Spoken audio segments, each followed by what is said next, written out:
ഇന്നത്തെ കാലത്ത് autoimmune conditions വളരെയധികം കൂടുന്നതിൻ്റെ കാരണം അറിയാമോ? കാരണം നമ്മളുടെ ജീവിതശൈലി ഒരുപാട് മാറി. കഴിഞ്ഞ ഏതാനും വർഷങ്ങൾ കൊണ്ട് തന്നെ നമ്മളുടെ ജീവിതശൈലിയിൽ ഒരുപാട് മാറ്റം വന്നു. പക്ഷേ എന്നാൽ നമ്മുടെ ജീനിൻ്റെ കാര്യത്തിൽ വളരെ തുച്ഛമായ മാറ്റങ്ങൾ മാത്രമേ വന്നിട്ടുള്ളൂ. ഇനി നമ്മുടെ ജീവിതശൈലിനെക്കുറിച്ച് നോക്കുമ്പോൾ നമ്മളുടെ ഡയറ്റ് മാറി, നമ്മളുടെ സ്ട്രെസ് ൻ്റെ രീതികൾ മാറി, നമ്മളുടെ ആക്ടിവിറ്റികൾ മാറി, നമ്മളുടെ ചിന്തകൾ മാറി, നമ്മൾ എക്സ്പോസ് ചെയ്യപ്പെടുന്ന പലതരത്തിലുള്ള കെമിക്കലുകളുടെ കണ്ടീഷൻസ് മാറി. അങ്ങനെ ഒരുപാട് മാറ്റങ്ങൾ കഴിഞ്ഞ ഒരു 10-30 വർഷങ്ങളായിട്ട് നമ്മളുടെ സമൂഹത്തിലുണ്ടായിട്ടുണ്ട്. പക്ഷേ നമ്മളുടെ ജീൻ മാത്രം വളരെ ചെറിയ മാറ്റങ്ങൾ മാത്രമേ നമ്മളുടെ ജീനുകൾക്ക് വരുന്നുള്ളൂ.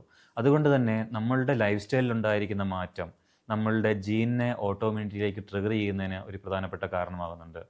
അതുകൊണ്ട് തന്നെ ചികിത്സയുടെ കാര്യം വരുമ്പോഴേക്കും നമ്മളുടെ ലൈഫ് സ്റ്റൈൽ, അത് നമ്മളുടെ ഡയറ്റ് ആകട്ടെ, നമ്മളുടെ ആക്ടിവിറ്റി ആകട്ടെ, നമ്മുടെ സ്ട്രെസ് ആകട്ടെ, നമ്മുടെ തോട്ട് പ്രോസസ്സ് ആകട്ടെ, ഇതെല്ലാം നമ്മൾ ഒരു ബാലൻസ്ഡ് ആയിട്ട് ഒരു ഹെൽത്തി ആയിട്ടുള്ള രീതിയിൽ വെച്ച് കഴിഞ്ഞെങ്കിൽ മാത്രമേ നമുക്ക് ഓട്ടോഇമ്മ്യൂണിറ്റി വരുന്നതിനെ പ്രിവെൻറ്റ് ചെയ്യാനായിട്ടും അല്ലെങ്കിൽ ഇൻഫ്ലമേഷൻസ് വരുന്നതിനെ പ്രിവെൻറ്റ് ചെയ്യാനായിട്ടും അതുപോലെ തന്നെ ഒരു കണ്ടീഷൻ വന്നു കഴിഞ്ഞിട്ടുണ്ടെങ്കിൽ അതിനെ റിവേഴ്സ് ചെയ്യാനായിട്ടും നമുക്ക് സാധിക്കുകയുള്ളൂ.